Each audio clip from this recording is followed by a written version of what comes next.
Yes, it's me, Mike Stone, and this is the Backseat Driver Podcast. This episode is brought to you by Gas Shocks, home of the 116 Trophy and 120 Coupe Cup. Hoddy Tyres, find the best tyres for your vehicle, supplying all the top brands to keep you covered in every season and every condition. Tarox Brakes, the art of slowing down, precision engineered in Italy for ultimate performance, and specialised automotive services, specialists in high quality automotive maintenance and classic car restoration. You can find the details of all our proud sponsors for this episode in the show notes. I'd like to introduce to the Backseat Driver one of America's foremost car illustrators. Known to the world as Joe Pep, his full name is Joe Joseph Pepitone. As I said, everybody knows him as Joe Pep. Originally from New Jersey, though he doesn't live there anymore, Joe got into cars as a young lad by watching Eliot Ness and the Untouchables. And that's the Robert Stack version, the original one, certainly not Kevin Costner. But Joe Pep, welcome to the Backseat Driver. Well, Mark, it is an honor, or as they would say in New Jersey, hey, Mud Stone, what a friggin' honor this is, Tell you, hey, listen, if you're not doing anything, run out and give me a cup of coffee, bagel with a schmear cream cheese, okay? Hey, you'll be a good boy. Thank you. I'm getting the distinct feeling I could be talking to Tony Soprano here, couldn't I, really? It could be. It could be. You have in an Italian household, you have a photograph of Tony Soprano and the Blessed Virgin Mary. It's like those two you got to have. And don't forget to light the candles, And pick up the cannolis on the way home. That's true. That's true. Now, I mentioned Eliot Ness and the Untouchables. I mean, how did all this come about? Because, you have a passion for old cars. Your illustrations have, shall we say, they embody a lot of retro. But, talk us from the beginning. How did this young boy watching television gain his first taste of old cars? Oh, well, it's in 1959, I was 5 years old, okay? And, as 5 years old, you always get in trouble. But if I was a good boy and did everything my parents told me to do, then they would let me stay up late. And on Friday nights, WABC New York, we would watch the Untouchables. So you got to figure that, the cars that they portrayed in this series were only like 20 years old. Yeah. But to that society, that was called like an old-time car. So, I'm seeing cars that have convertible roofs, and they were far different from, it's like my father, he had a 59 Pontiac Catalina. So, you're seeing cars that are way different. And I loved it. It was my grandfather, who was born in the 1890s. He worked for International Motor Car Company, which later became Mack Truck in 1919. Yeah. And so he was from that society. So anything that was 20 years old was ancient. And and I always enjoyed stories that my grandparents would tell. My grandmother, who was Irish, she came over, lived in Hell's Kitchen in New York. And, we have photographs of her in a Model T Ford. So, that's, to me, that's pretty cool. But I always enjoyed the stories of what it was like when they were kids. And that's what drew me to history. Yeah. And I know you were saying, was it your grandfather took you to see a friend of his collection that were all under dust covers? Yes, yes, it would be.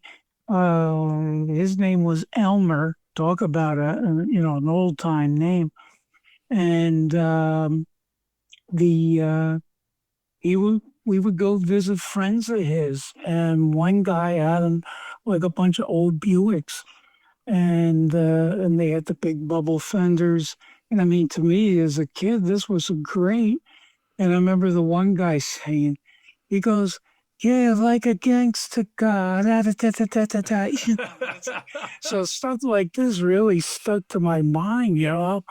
Um, but it's like, and then their friends would come over that they were like high school friends with back in the 20s. So, they'd be telling me stories of what it was like, and then, like prohibition in the United States, and how they had a party one night, and everybody says, "Dump the booze, the cops are here." Well, the thing was, the cops were here, but it was a friend of theirs that was a cop in the So, it's like different times, but I love that stuff. But like my old radio show, Mark, every car has a story. Yeah. And it just amazes me, the collections that people have out there. And then, it's like listening to your program. I'm not really up on my European cars, but I'm always willing to learn. I'm a quick study. Yeah. But it's to me you look at a car, say in 1938, say a 38 Buick, right? Businessman's coupe. What was going on in the world? Well, Hitler was going crazy in Europe. The war was just about to start. Who was the president, of the United States, and things like this.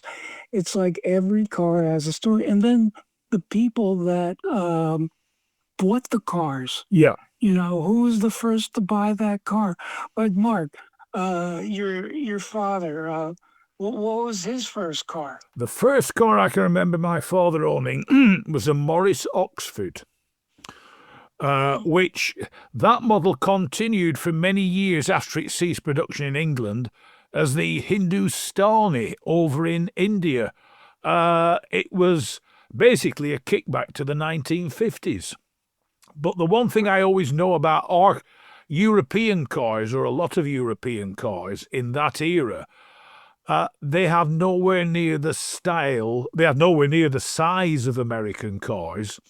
Occasionally Austin tried with like the Somerset and things like that to introduce American style. Vauxhall tried it with one of their Victors by adding fins and various things. But the English never quite cracked the American look. The beauty of the American cars was the size of them. Yeah. And the one thing that will always stick in my mind about American cars were the famous Dagmars. Yes, yes.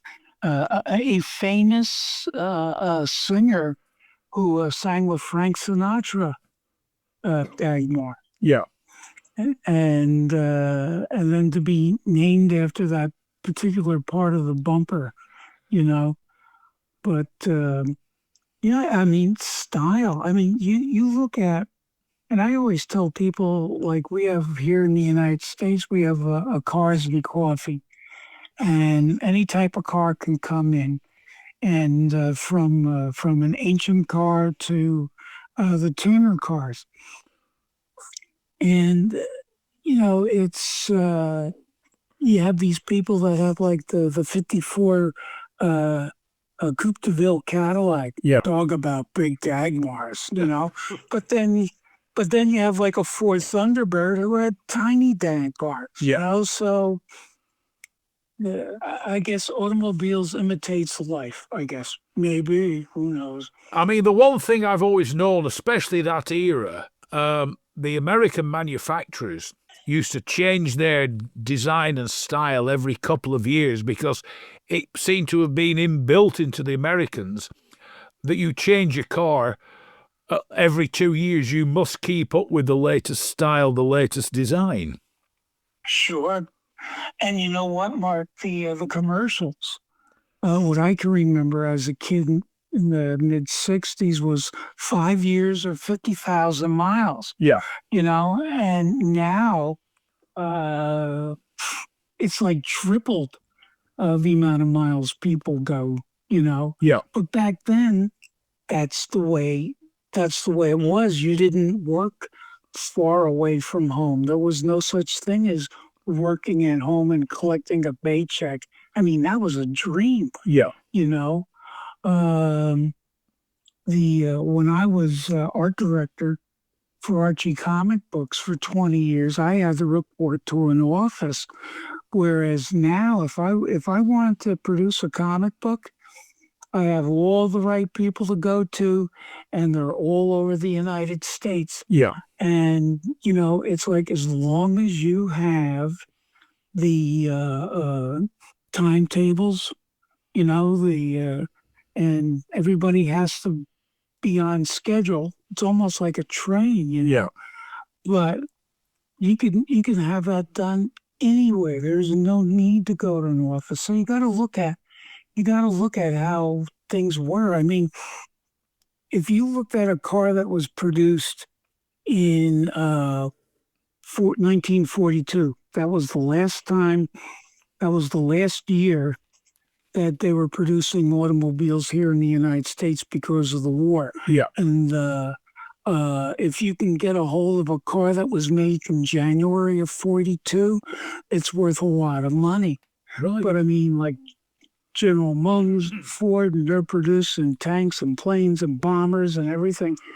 And it's just amazing. Yeah. How the style of that car went from, say, 42 to 52, Yeah. I mean, that was the one thing. Cars in England stayed, even after the war, stayed pre-war for far longer than they stayed pre-war in America. I think the reason being is, though America was involved in the war, it was never attacked. So the manufacturers, the factories, remained intact and they were able to carry on as normal, weren't they? Yes. Oh, absolutely. Absolutely. I mean, what I've read is that Germany was trying to produce these like long range bombers. Yeah. And at the time they just didn't have the technology for it. But as we know nowadays, it's everything is up for grabs. There's no place to hide, and that's kind of sad. Yeah. But getting back to automobiles, what I don't understand is, and I've never met anybody from, like, say, Ford or General Motors, where it's like, okay, the war's going on, they're producing all the wartime equipment that is needed, right? But they didn't have the design department that was working on when the war was over. Yeah. You know what I mean?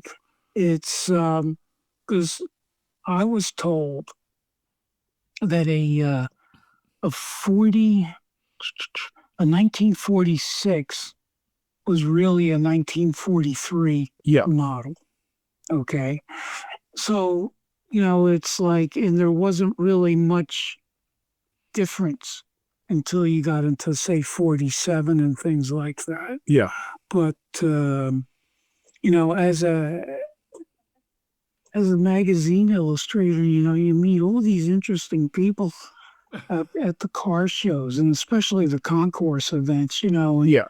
It's just a ton of history. And the great thing is, and you've probably seen this on your side of the pond, is that it's a great place to take the family, Yeah. and get the kids interested in. Well, that is like you were taking to look at the old cars. I mean, you take your grandchildren or whatever, and it gets it will get a percentage of them into cars, and this is how you keep it going. And it's also keeping an interest in the old cars, because probably like yourself, I actually have virtual zero interest in modern cars. I think they're terrible looking things. There's not too many that are a different look, you know. And then they're saying that cars will be robotic, and you really won't own a car. No.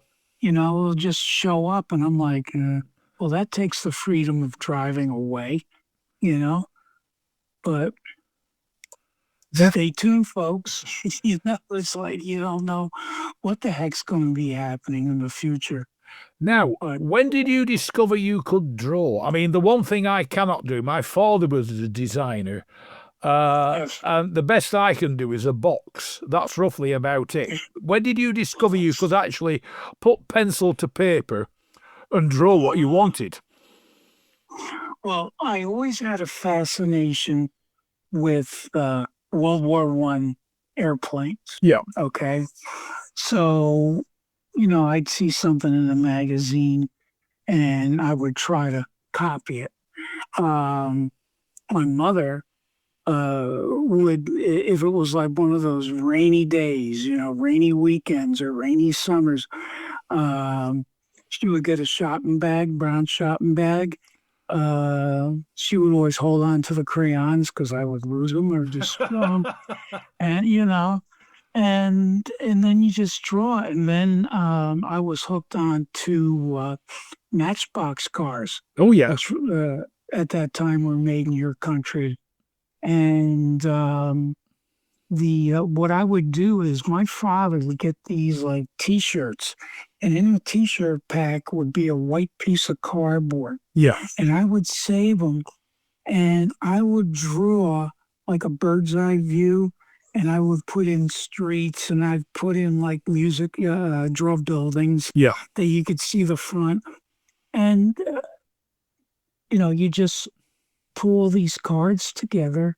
And now you have like each time you work at it, it's like you got another part of your town, that just gets bigger and bigger and bigger. But always like models, model cars, model airplanes. And then in the mid-'60s, we had Big Daddy Roth with his crazy car designs.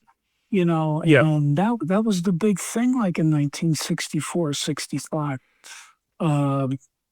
But it's, I guess because of the culture, it's like you get hooked on one thing, and that was like cars or airplanes. Yeah. Then going to school, I took, like in high school, I took marketing classes. Yeah.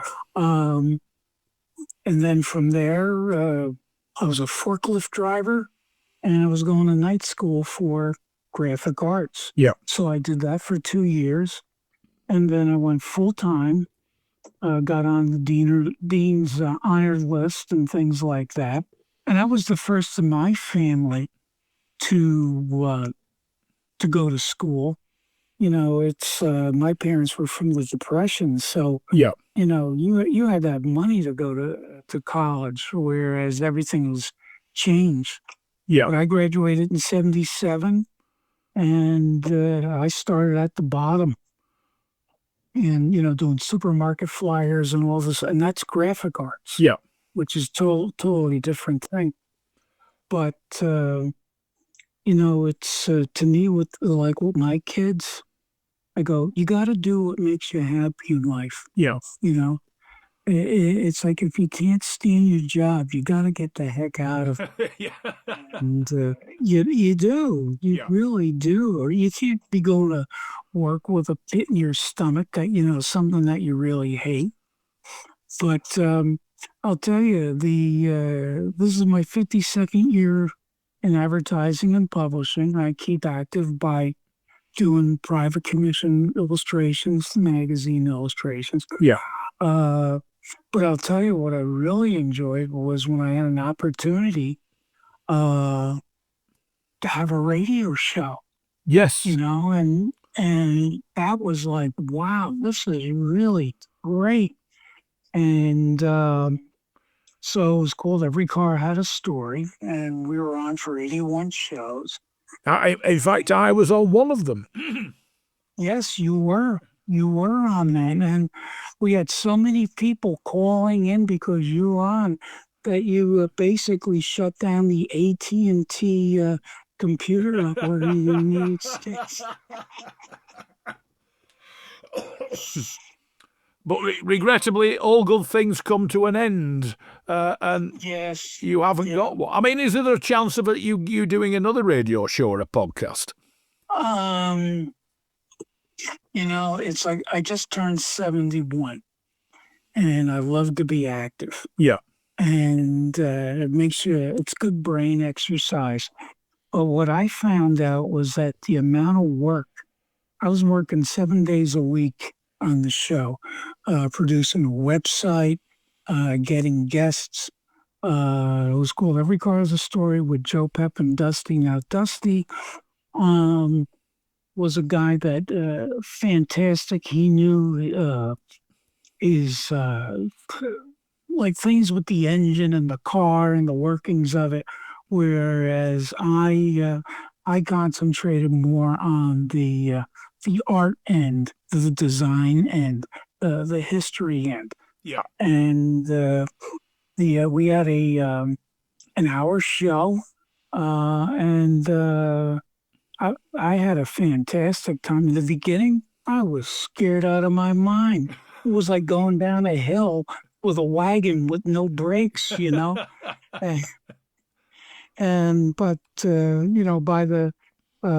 by the first year we were doing good, and then we went to a podcast, which back then was Facebook Live. Yeah. And we would do that. So we would do the Facebook Live, and then they would do the audio. Yeah. Would be on Saturday afternoon radio. And we were on four different radio stations at the time. Yeah. And all good things can't last forever, I guess, But can I tell him the joke? I told? Feel free, yes. Okay, thank you.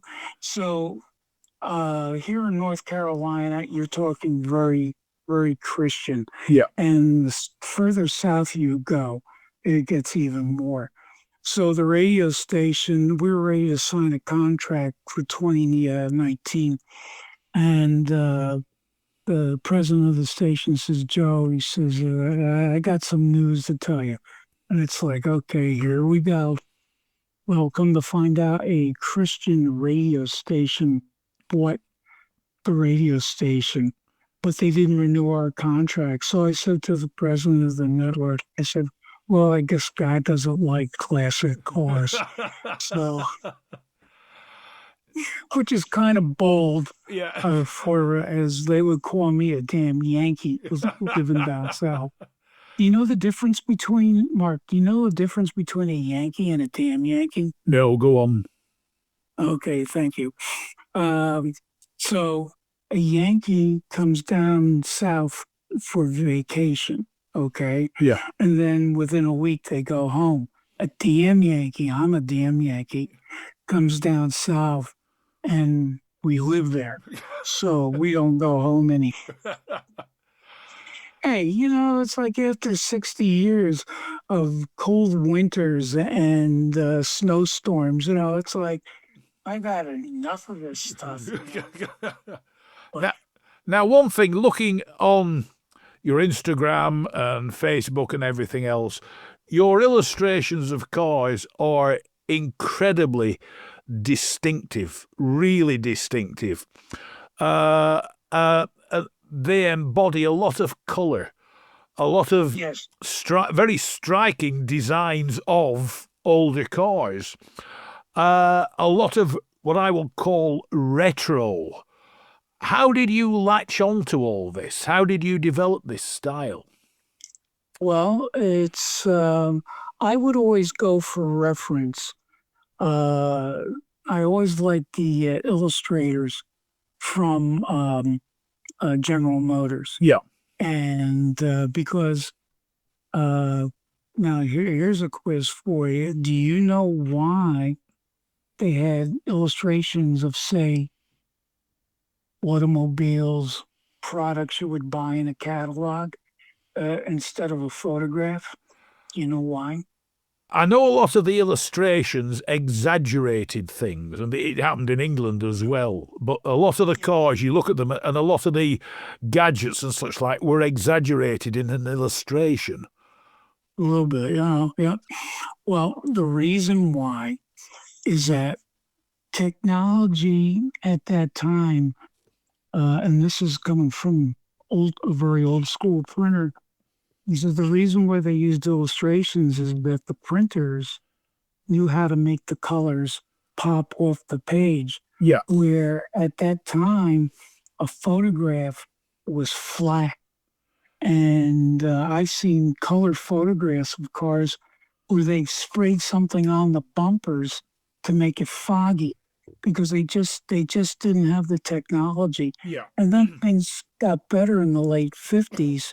And then by the 70s, if you look at a car catalog, it's all photographs. There's Yeah. very little in illustration. And then, so I got General Motors to thank. And then, it's like when you're an art director for Archie comic books for 20 years, you learn a lot of tricks of the trade. Yeah. And one of them was color. Yeah. So, that was something that really helped me out. And then it's hit and miss. You do a project, oh, it's great, and then you do another illustration, and yeah, something's missing from it. Yeah. But like anything, it's the more you do, the better you get. Yeah. Um, and like I said, it's like uh, every car has a story, and then I also put down where it's the art of the automobile. It's like I try to discover who, like the designers who are always the unnamed heroes in the automotive world, who designed the cars, Yeah. and certain things that they put into, and then I look into also shading and chrome. Oh my God, chrome! That's an optical illusion right there. But it's I was trained as an artist where if someone looks at one of your drawings and they question, what am I looking at? You as an illustrator and designer has failed. Yeah. Okay. Now, when I do an illustration of a car, it's you want it so that if you're looking at a photograph, there's no questions. It's like, oh, that's an old-time car, know? And I've hit my mark. Chrome. Oh my God! I did this illustration. It was a '56 Lincoln Premier, Yeah.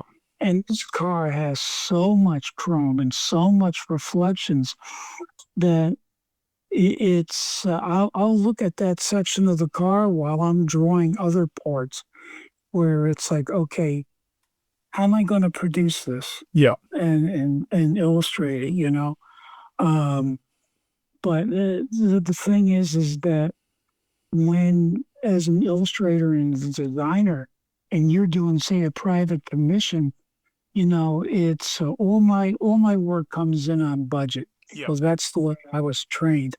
People hate surprises. Yes.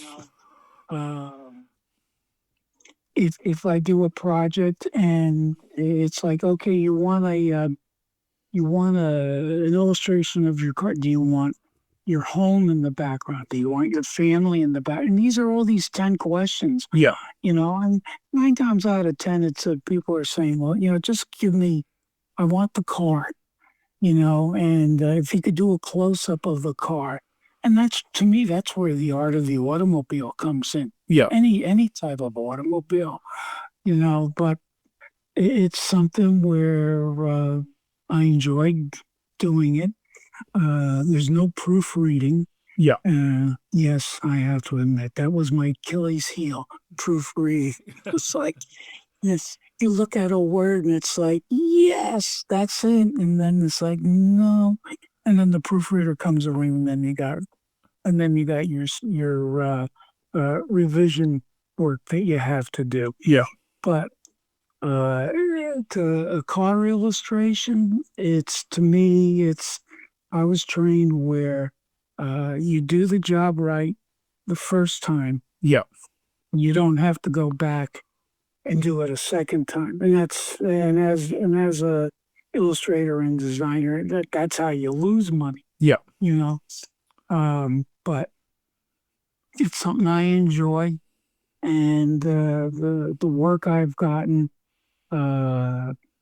people that I've met over the years, just fantastic in that. But like I said before, you gotta love what you do. Yeah. Love what you do. Do you have a particular car or make of car that you particularly enjoy illustrating? That's like the question people would ask me when I was working at Archie Comics.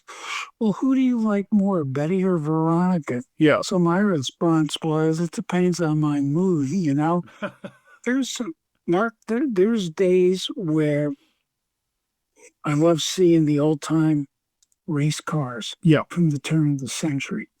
And then there's cars from the 20s with the long hoods, the Cadillacs, the Duesenbergs, the Hudsons, Yeah. I'll go all the way up to,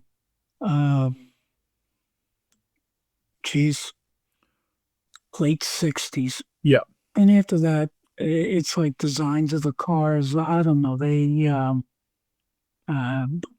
fell flat. It's like when if you here in the United States, it's like if you came home with a Chevrolet in the late 50s or 60s, it was like, wow, that's a nice car. Yeah. We had a neighbor that always went to the racetrack. And one day he came home with a brand new 59 Chevrolet Impala. Yeah. And that was like, wow. As a kid, that was great. Yeah. A Corvette.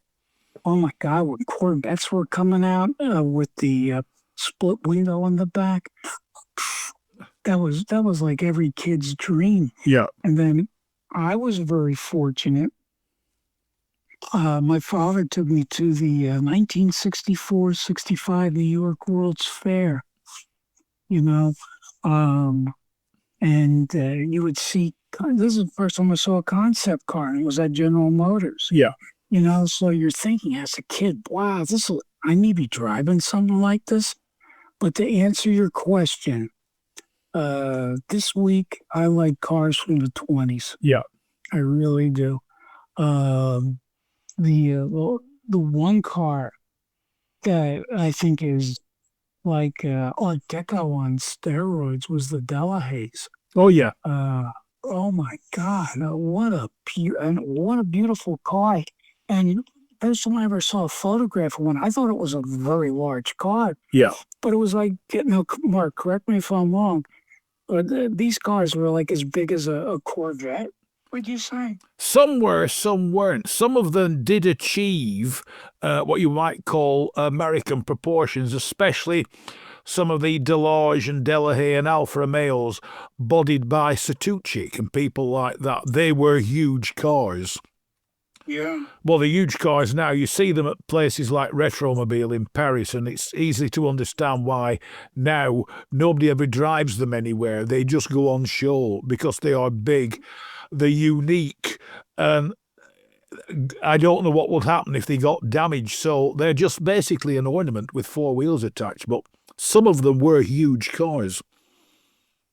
When I was commissioned to do cover one of this magazine, I worked for Crankshaft magazine. Yeah. And it was a Tucker. Got fully restored by Rob Ida down in New Jersey. Yeah. And just a beautiful machine. That would be the Tucker torpedo. Was that the Tucker torpedo? Yeah, Tucker torpedo. Yeah, and it's driven to shows. Yeah.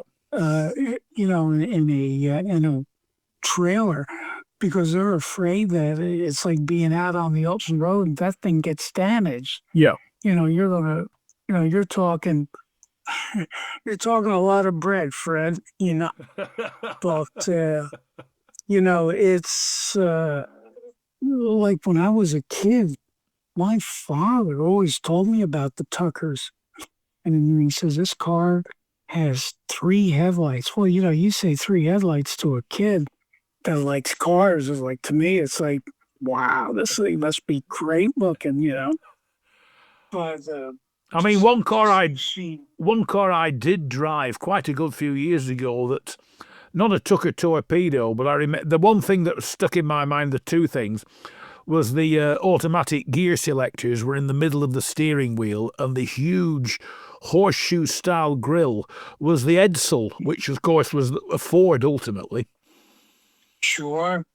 And you know what? Edsel, that got a bad rap. Yeah. Because I look at that Edsel, and I'll look at a Plymouth, same year, model year, Pontiac, right? And my father always told me it was that the car was too ahead of its time. Yeah. Well, talking to car people out here, it's United States was in a recession, okay? Yeah. So people aren't going to be buying cars.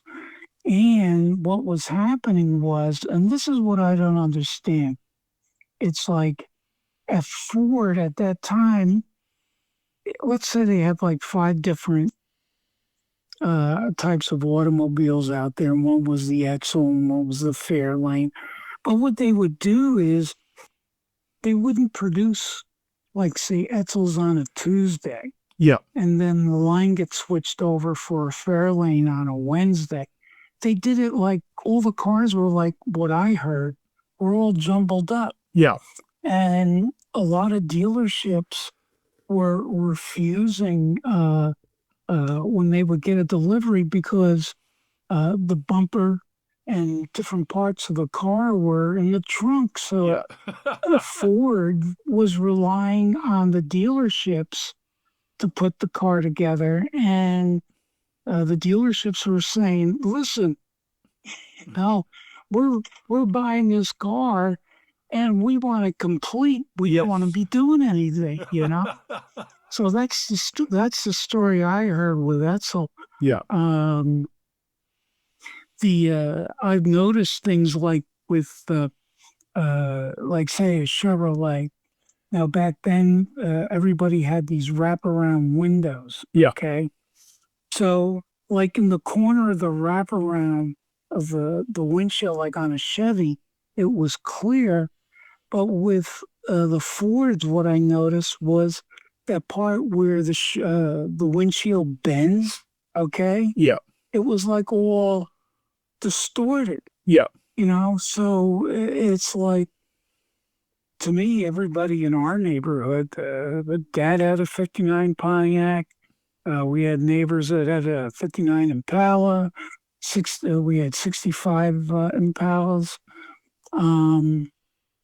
But so it was like, it was always a Chevrolet. Yeah. Was the big thing. Chryslers and Dodges were more of the high-end stuff. I would say the Chryslers. Yeah. Where owners of those cars would be like, well, I'll meet you at the country club and we'll pop into a nice restaurant in Greenwich, Connecticut, you know what I mean? Yeah. But The thing was is that it's Volkswagens. I remember the hippies Yeah. would have all these painted, outrageous Volkswagens. And my first job, I worked at a Shell station, 1969, and the hippies would come in with like a handful of change. Yeah. It would like fill up half of the gas tank on a Volkswagen, dimes, nickels, and quarters, Um, let's see. And then the other Volkswagens I remember were it looked like a small station wagon. Do you remember those? Oh, yeah, the Type 3s, things like that, the variants, yeah. Yeah. That and Carmen Ghia. Yes. What a great looking car. The world's slowest sports car. Yeah. And then there were Sunbeam. Was that a British car? The Sunbeam Alpine you would have got, yeah. Yeah. That and Triumphs. Yeah. Seen a lot of them. A lot of the college kids had them back in the day. But it's like American kids, and you got your parents' hand-me-down. Yeah. My father, he bought a brand new 1966 Mercury Monterey. Yeah. And was a 390 two-barrel. Yeah. Aimed with red wall tires. And it was, how much he tell us? $2,800 and $2,850. Yeah. And he bought that. And then in 1971, he asked me if I wanted to buy it. Yeah. And that would be my first car. And I bought it for $350. Yeah. You can even buy a wreck for $390. I have to ask you, what do you drive now? Well, let's see. This was my railroad car when I lived in Connecticut. So that's a 2005 Toyota Celica. Yeah. That is Celica. Corolla? Yeah. Yeah, I'm going to say Corolla. And my wife, she has it looks like a shoe. Yeah. And it's designed by Toyota. Oh, what the heck's the name of that car? See, I don't even know my own car. I know other people's cars. So you're like me, you lose interest in modern cars. It's the thing sat outside. Yeah, it's to me, I would love to get a, what was it? The Chrysler came out with a great looking car. It was called a Crossfire. Oh, yeah. Ultimately, it was a Mercedes-Benz. Yes. And I would love to get one of those. Yeah. If I could get an older car, a 1954 Pontiac Chieftain convertible. Yeah. To one of those. But it's like Corvettes. Corvettes are a beautiful car, but if your body build is bigger than a racehorse jockey, then you're going to have problems in that car, And that goes the same. I was trained on a Model T Ford 1919 car club here in Wilmington. And at that time, I was like 6 feet. Yeah. And that's murder. Forget about it. It's like it's just way too small, and the seats don't go back. Yeah. I had an opportunity where next to Watch Dogs, it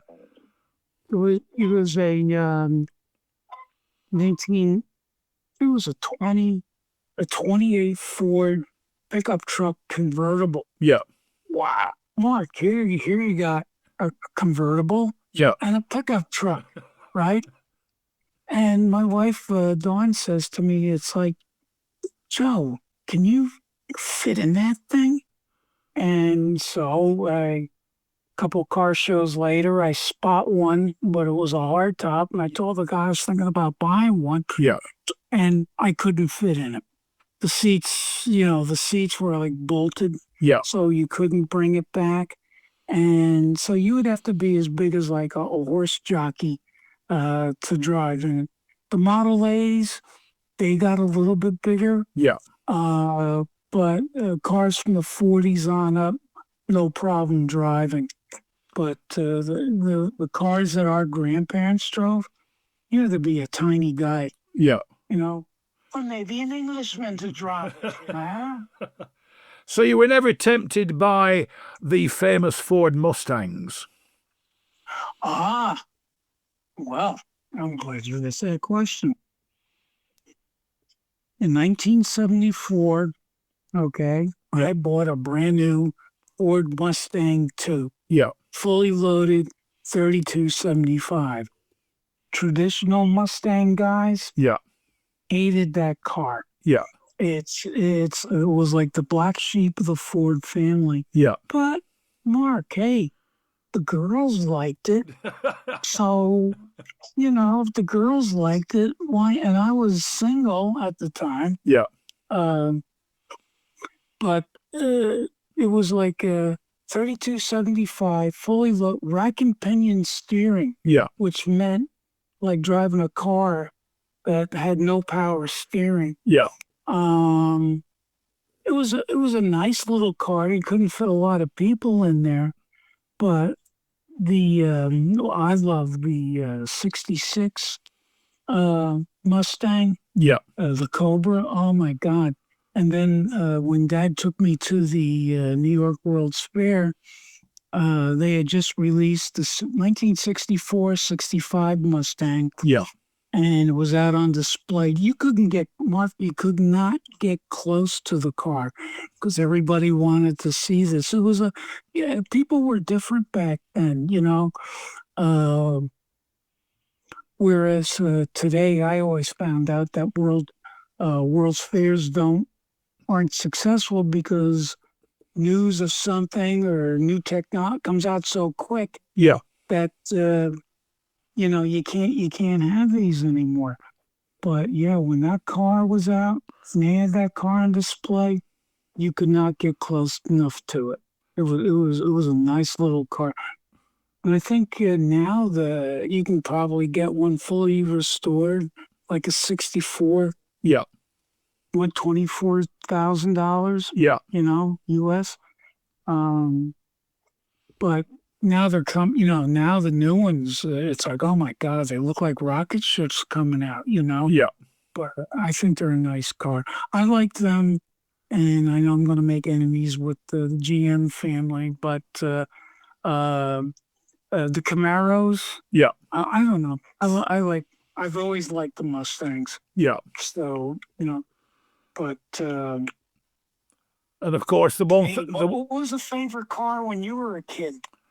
I mean, when I was a kid, the most popular car was certain things were like the Ford Cortina, the Rover P5s and P6s, and of course the Mini, the original Mini, the proper little Isigonis design Mini, and of course you got the Morris 1000, little Morris Minor 1000, the Moggy as it's affectionately called. But we drove a lot smaller cars with smaller engines. Yeah. A 2-litre was quite something back then. Well, I was a fan. I was in love with what was it? Mrs. Peel. Oh, Emma Peel and the Lotus Elan. Oh, and that's where I got my fill of what European cars look like. Yeah. And to me, that was just fantastic. You see the Jaguars, and it was a great program. I thought it was so weird, but so great. And but they had great stories, and but that's where I saw a handful of these automobiles. Yeah.